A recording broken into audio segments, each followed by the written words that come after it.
comment ajouter des effets comme la reverb, le delay et de la distorsion sur une voix, tout ça en utilisant que des plugins gratuits. C'est parti!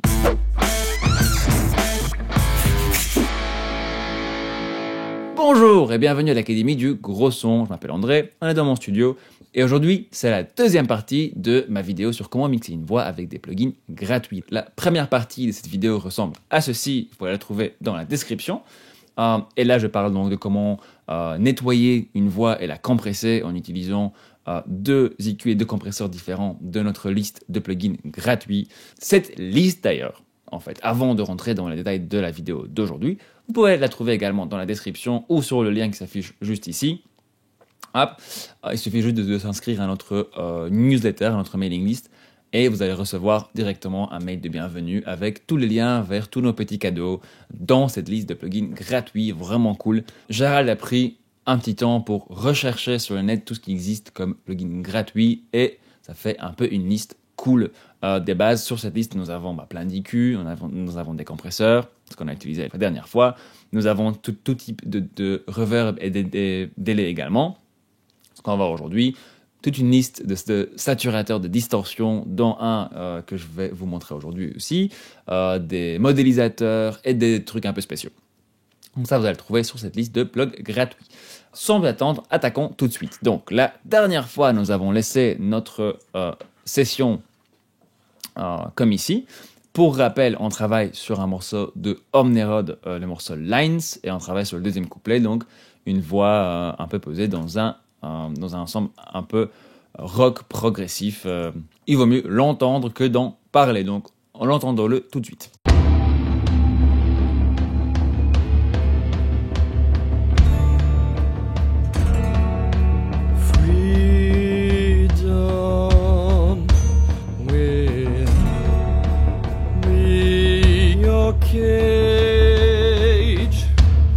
Voilà, ça c'était notre version déjà avec hop, une EQ de nettoyage et de couleur, disons, hop, une compression de base, une deuxième petite EQ de caractère et une dernière compression parallèle pour l'ensemble des voix. Ça c'est ce qu'on a pour l'instant. Cette voix sonne déjà pas mal, au niveau de la couleur elle s'imbrique bien dans le mix.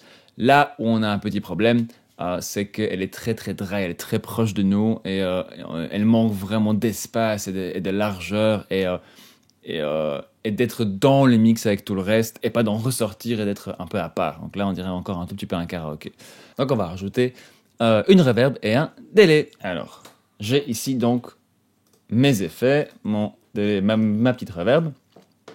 J'envoie déjà ma voix dans ce délai, hop, et dans cette reverb, hop, on avait déjà mis un peu plus ou moins le niveau qu'il faut. Et alors, dans le contexte, ça nous donne ça.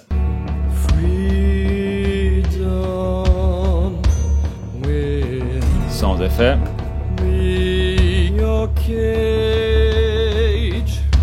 De nouveau avec.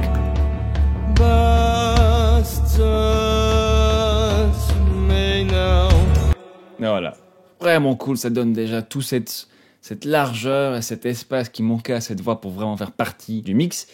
Sur une voix, j'aime bien commencer par les délais. En fait, souvent, même, je ne mets que des délais. Je mets souvent pas de reverb du tout. Ici, dans ce contexte, je pensais que ça peut être vraiment cool.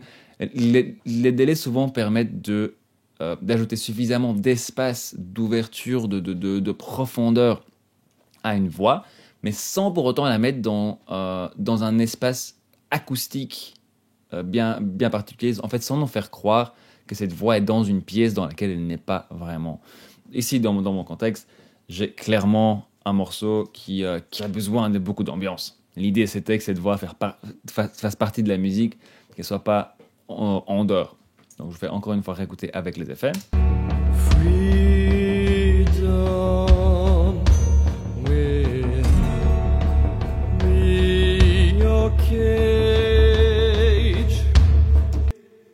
Voilà.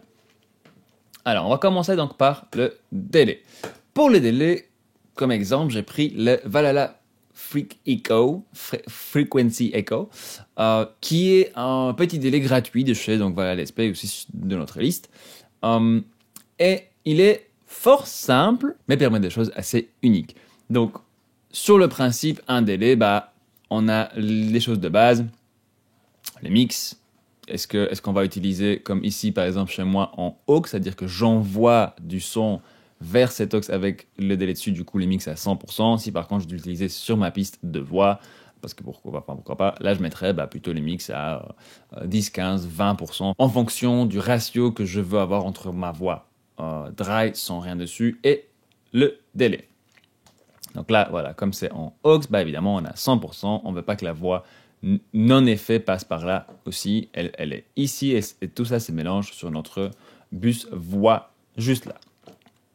Ensuite, nous avons, dans l'ordre des choses classiques, nous avons le feedback, c'est-à-dire combien de fois, combien de répétitions est-ce qu'on va avoir dans ce délai. Donc le feedback, en fait, c'est combien de signal qui sort de mon délai et réinjecté dans le délai pour refaire des répétitions.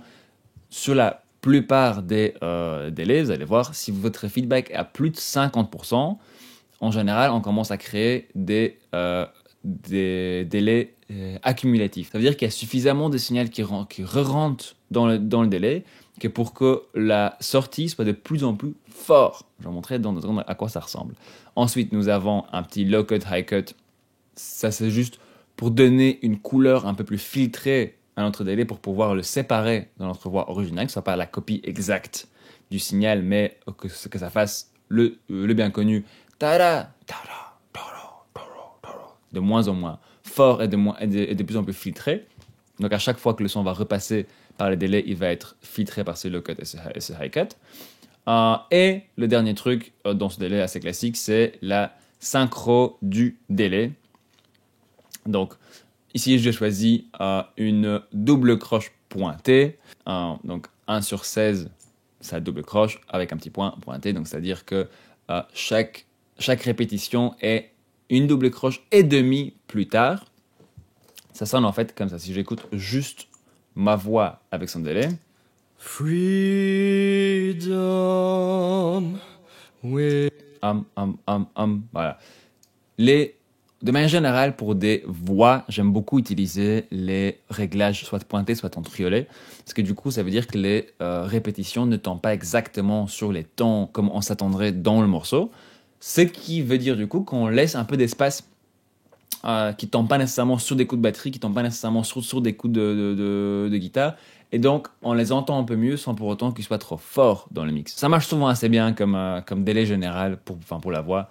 Une double croche ou une croche pointée, c'est souvent par là où je commence. Si c'est un tempo rapide, donc par exemple 150, là je vais plutôt sur une croche pointée, donc 1 sur 8 pointé. Et ensuite, on a 2 petits réglages qui sont typiques à ce delay-ci. Un shift, donc on a ce qui s'appelle un frequency shifter qui change la couleur de tout le son en introduisant une modulation. Je ne vais pas vous expliquer exactement comment ça fonctionne. D'ailleurs, je ne sais pas exactement comment ça fonctionne dans ce plugin. Mais en gros, ce que ça fait, ça change vraiment la façon dont le son du delay se mélange au son original. Le plus facile, c'est qu'on écoute un peu tout ça. Donc, je vais partir du réglage de base. Freedom. On va mettre le mix à 100%. Freedom. On n'a aucun délai parce que on est en sync free et délai à 0.1 milliseconde, donc pas grand chose comme différence. On va tout de suite faire ce que j'avais fait tout à l'heure, qui est mon point de départ pour ce genre de délai voix. Freedom will. C'est déjà fort cool, mais je trouve qu'il y a beaucoup de répétitions. Donc c'est là que je vous disais le feedback. Si je le monte le feedback, par exemple, à 80. Freedom will. Voilà, ici, les feedbacks commencent à rentrer l'un sur l'autre et à être de plus en plus fort au lieu de disparaître. Donc souvent, c'est ça que je vous disais, à partir de 50% en général, on commence à avoir cet effet de montée. Pour moi, dans ce cas de figure, j'aimerais un délai qui est présent, mais pas trop long, pour jamais se battre avec la voix qui arrive juste après. Donc on a des longs phrasés ici, on a un peu de place, mais je veux que ce délai soit présent tout le temps. Je veux pas qu'il reste trop longtemps. Moi j'écoute tout de suite. Freedom will. Voilà, ça c'est bien. We will. 3-4 répétitions, grand max, dans la troisième et quatrième, en fait, dans le mix seront pratiquement pas entendus. C'est juste la première, deuxième, voire même juste la première qui fera son apparition. Ensuite, je trouve que les répétitions sont un tout petit peu trop claires. C'est un peu trop encore la couleur de la voix d'origine, donc ça se mélange, ça se bat un peu. Et pour ça, je vais aller travailler sur le low cut et high cut d'abord. Freedom will be your cage. Voilà, elle est déjà plus petite. Je coupe souvent en fait tous les bas dans le délai parce que je veux vraiment que ça soit pas que dans les médiums. En plus, dans les mix, on l'entendrait même pas.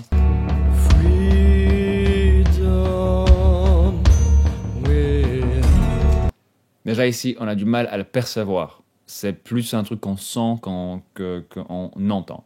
Alors, le dernier truc sur ce délai-ci, c'est cette histoire de shift. Écoutons tout de suite ce que ça fait. Bastards may now. Voilà, ça fait des trucs un peu particuliers. Bastards may now. Jusqu'à carrément du sound design un peu bizarre. Donc, j'aime beaucoup en fait ce que ça fait, que ça sépare un peu le délai du son original. Donc, on va utiliser un peu, mais tout gentiment.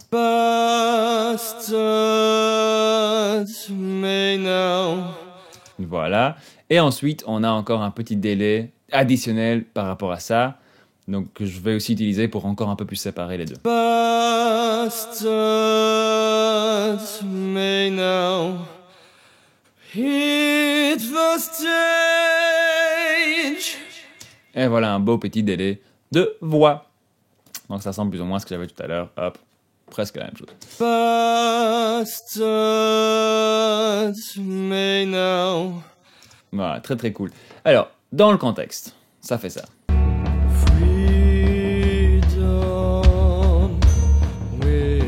Et son.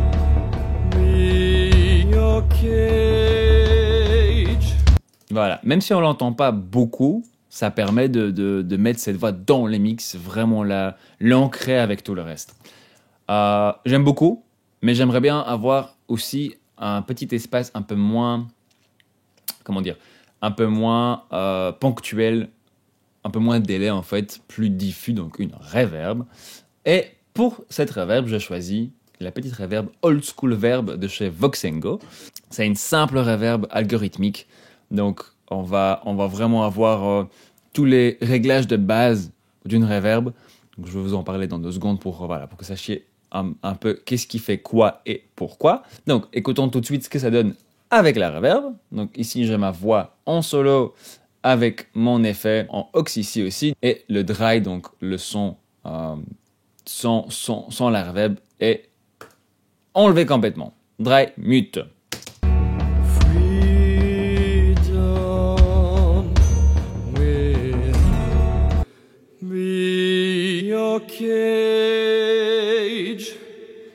Voilà. Donc, on a une reverb qui est assez longue, pas exagérément non plus, qui n'est pas trop dense, qui a une couleur assez fermée, sans pour autant sonner complètement comme ça. Quelque chose d'assez bien balancé pour aider à mettre cette voix dans ce mix. Donc, dans cette reverb de chez Voxengo, la Old School, nous avons 4 parties. Si on veut d'abord les paramètres de la reverb en soi, donc c'est vraiment ce qui va travailler sur la longueur et la façon dont cette reverb répond à ce qui rentre dedans. Ensuite, nous avons le damping. Alors, le damping, c'est un concept qui au départ était un tout petit peu bizarre. C'est une sorte de EQ intégré à la reverb qui fait en sorte que la pièce créée sonne plus ou moins agressif, le damp high, ou plus ou moins profonde dans le bas, le damp low.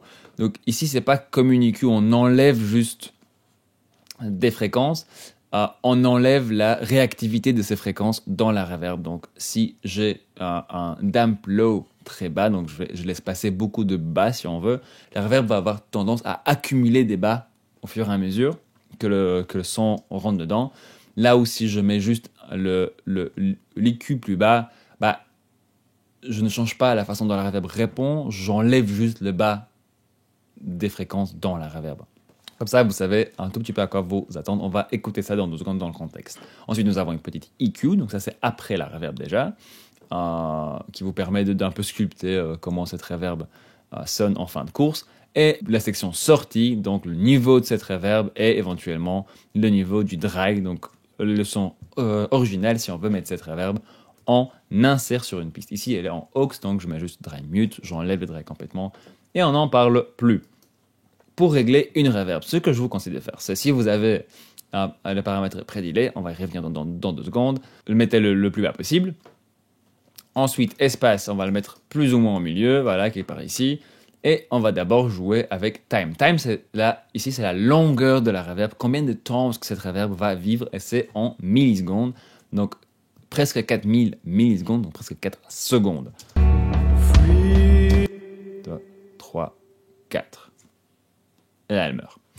Ok, donc, en fonction de votre morceau, on va d'abord gérer cette histoire de longueur de reverb. Ici, j'ai un morceau qui est quand même assez lent, assez atmosphérique, donc j'ai quand même envie d'une reverb assez longue qui remplit bien l'espace entre les phrases. Donc je pense que 4 secondes, c'est pas mal. On peut écouter vite fait 10. Là, on a vraiment un truc très lent, beaucoup plus court, peut-être 0,2 secondes.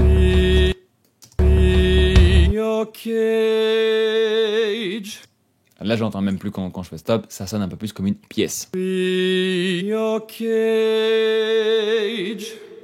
Voilà, hop. Donc si j'ai envie d'avoir peut-être une petite room, c'est comme si Romain ici, notre cher Romain chantait dans une pièce. Et sans la reverb. Voilà, hop, si je veux qu'il soit dans une cathédrale.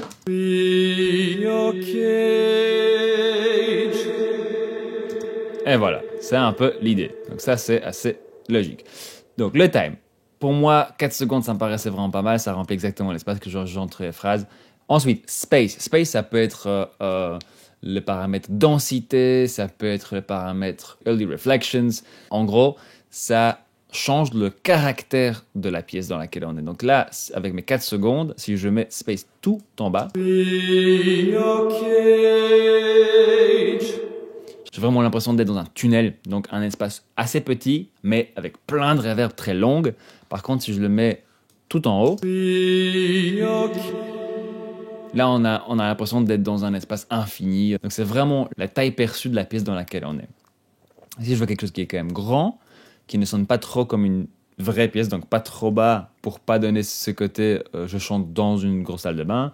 Pas trop non plus parce qu'on veut pas noyer la voix. Je veux quelque chose un peu entre les deux.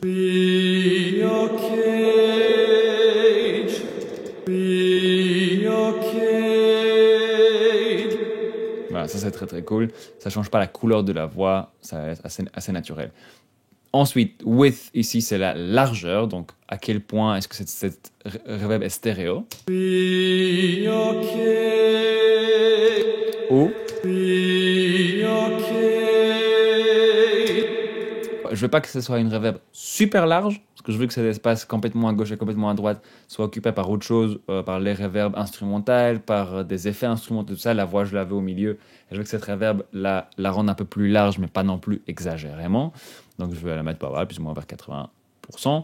Hop. Et ensuite, en dernier, c'est ce que je fais souvent ça en dernier. Le pré-delay, c'est donc le temps entre l'arrivée dans le plugin et l'arrivée dans la reverb en elle-même. Ça permet de séparer un tout petit peu la voix originale, enfin le son original de la reverb. Si on l'envoie tout de suite dans la reverb, comme ici on a un pré-delay très très très court de 10 millisecondes, bon, elle y arrive presque directement. On a vraiment l'impression que cette voix est dans cette pièce. Par contre, si on monte un peu ces pré-délais,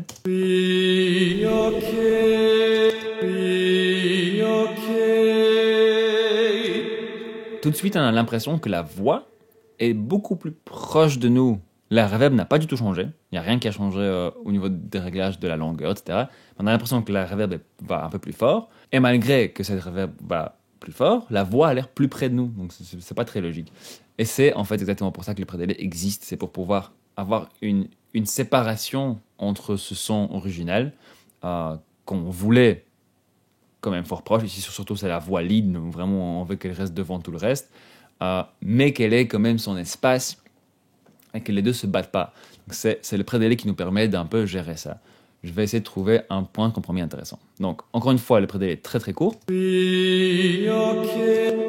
Est très très long.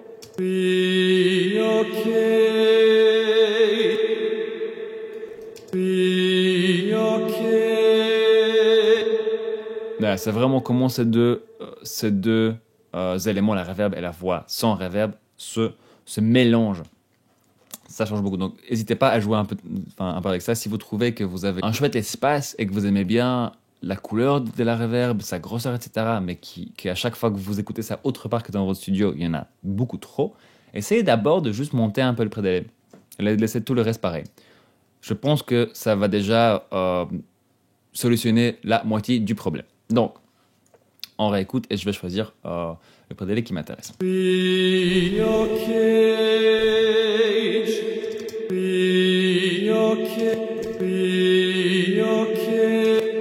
Hop, je vais l'écouter dans le contexte.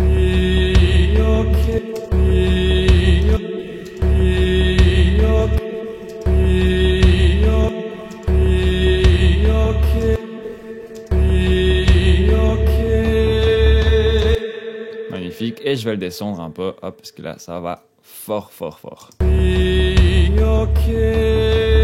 Ok, cool. Ensuite, je ne vais pas toucher pour l'instant à mon damp low et high. J'aime bien la couleur. Ici, on est quand même sur une reverb qui est... On enlève pas mal de bas, pas mal de haut. Donc, c'est une reverb qui est assez... qui n'est pas très bright, qui n'a pas beaucoup de haute fréquence. Et c'est ce que j'aime bien, surtout pour les voix. Comme ça, elle ne se bat pas avec la voix originale. Dernier petit truc, vous avez différents modes. Super intéressant. Celui par défaut, c'est la reverb un peu de base. Mais moi, j'avais écouté tout à l'heure, je préférais la plus. Je pense qu'il y a juste un tout petit peu plus de haute et de basse fréquence, un peu plus de profondeur encore. On a parlé du délai, on a parlé de la reverb. Évidemment, les réglages que je vous montre ici ne sont pas nécessairement les réglages à toujours utiliser. C'est dans mon contexte, dans un morceau assez atmosphérique. Si vous êtes sur un pop rock un peu plus classique, vous allez utiliser peut-être pour la reverb quelque chose de beaucoup plus court. Un peu plus pièce, ou peut-être juste pas du tout de reverb, peut-être juste un petit délai. Pour les délais, ici je voulais quelque chose quand même assez wet, assez réverbérant, donc j'en ai quand même pas mal. Pour une voix plus classique, on va peut-être descendre un peu encore le feedback, peut-être vers 15%. On va peut-être utiliser un délai encore plus filtré dans les hauts, donc vraiment avoir un vraiment beaucoup plus petit, juste pour créer un tout petit peu de caractère, mais pas qu'ils s'entendent. Voilà, il y a plein de choses qui sont possibles. Il n'y a pas de bonne ou mauvaise réponse. L'idée, c'est de créer des espaces et de donner à nos voix un caractère et vraiment un espace dans lequel évoluer. Donc là, c'est vraiment en fonction de votre préférence. Je trouve toujours que c'est souvent les délais et les reverbs qui donnent le caractère d'un mixeur. Vraiment leur gestion des effets temporels qui souvent change complètement la façon dont un mixeur va faire sonner un certain morceau. Juste pour finir sur ces délais et sur ces reverbs, nous avons ici, avec les effets, notre version finale.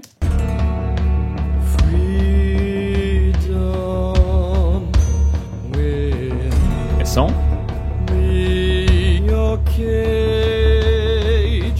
Avec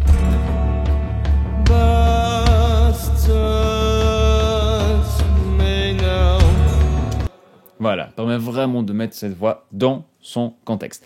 Et dernière chose pour cette vidéo d'aujourd'hui, je vais vous montrer un tout dernier petit plugin de notre série de plugins gratuits, un petit saturateur de chez Klanghelm, le IVGI2, qui est vraiment cool. C'est la première fois que je l'utilise aussi aujourd'hui.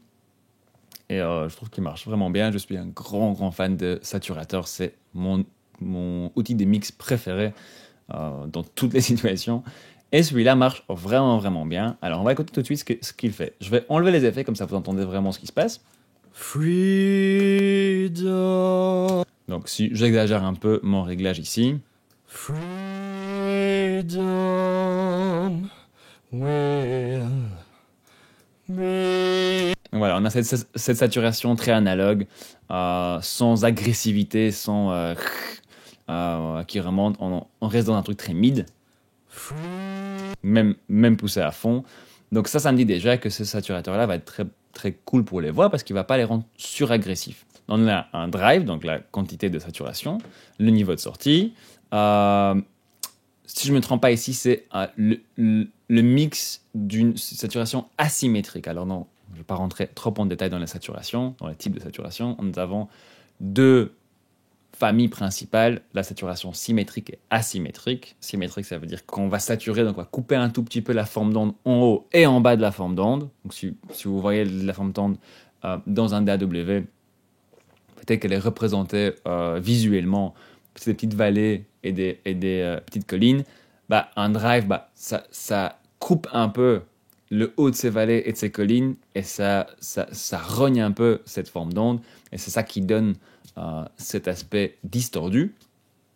Et donc, si on fait ça de manière symétrique, c'est-à-dire qu'on fait la même chose en haut et en bas, si on fait des asymétriques, on fait ça que en haut, que en bas, ça donne un son un peu différent. La distorsion symétrique va avoir tendance à sonner plus chaud, plus naturel, un tout petit peu plus comme une overdrive de guitare. Donc tout va être, ça va créer surtout des harmoniques paires que notre cerveau interprète comme chaud, plaisant, musical. Et si on coupe que d'un côté de manière asymétrique, on crée surtout des harmoniques impaires. Et là, notre cerveau les interprète comme plus froides, plus agressives, plus coupantes. Donc ici, on a un petit mix de ces distorsions asymétriques. Alors, on va écouter quand ça drive beaucoup. Freedom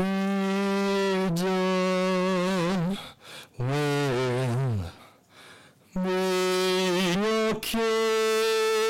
Voilà, c'est un peu plus agressif. Honnêtement, c'est assez gentil ici. Dernier, deux petites choses ici. Alors, le mode relaxed ou pas. Je ne sais pas exactement ce qu'il fait, mais en tout cas, une fois enclenché, il rend la distorsion un peu plus subtile. Ce qui, dans cette voix, c'est exactement ce que je voulais. Je voulais changer un tout petit peu la couleur, mais je ne voulais pas faire un effet distorsion, nécessairement. Et dernièrement, la réponse ici, c'est-à-dire quelle partie du spectre, on a des basses fréquences jusqu'aux hautes fréquences, quelle partie du spectre est-ce qu'on va mettre un peu plus en valeur. Donc ici, je veux surtout pas que cette distorsion rende la voix moins présente, moins devant, tout le contraire. Donc je veux que la couleur de manière générale soit un peu plus bright, plutôt que plus fat. Si je vais être descendu un peu ici. Donc, maintenant, je vais essayer de trouver un petit point de compromis sur cette drive pour rajouter un peu de caractère à cette voix sans non plus la distordre. Be your cage, bastards may now hit the stage. The final step, turning the page. Voilà, c'est une toute petite distorsion qui, je trouve, en fait, rééquilibre encore un tout petit peu plus la voix. On va écouter dans le contexte avec les effets. Écoutez la douceur et la rondeur de cette voix avec les sons.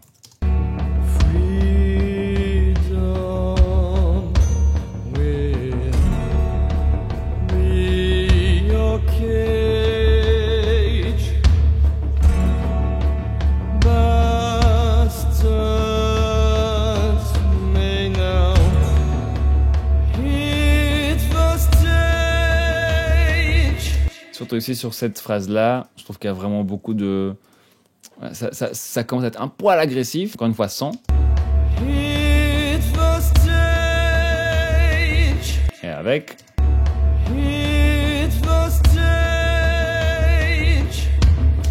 Voilà, ça permet d'enlever un tout petit peu ce qui ressortait juste sur la fin du mot, ou the stage.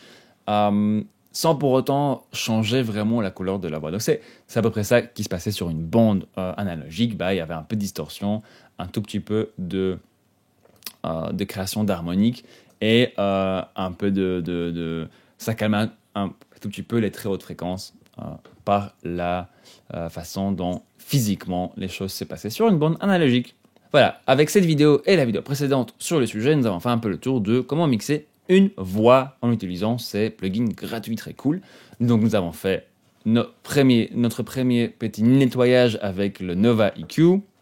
C'est des mouvements que vous allez répéter sur presque n'importe quelle voix.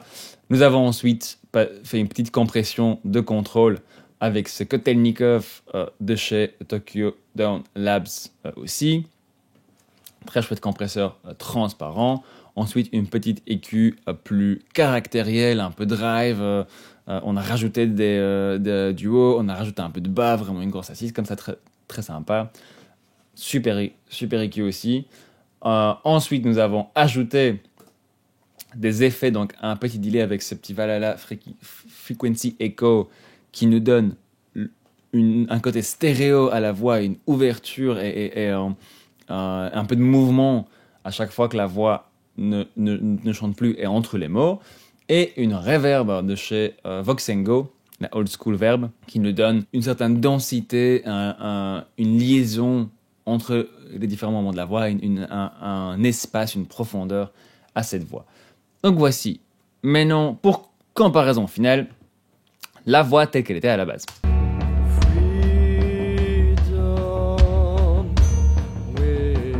Et mixé.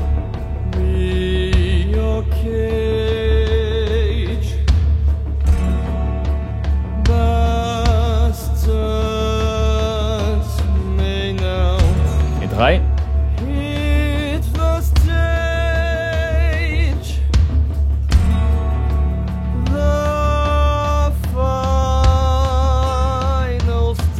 Et mixé.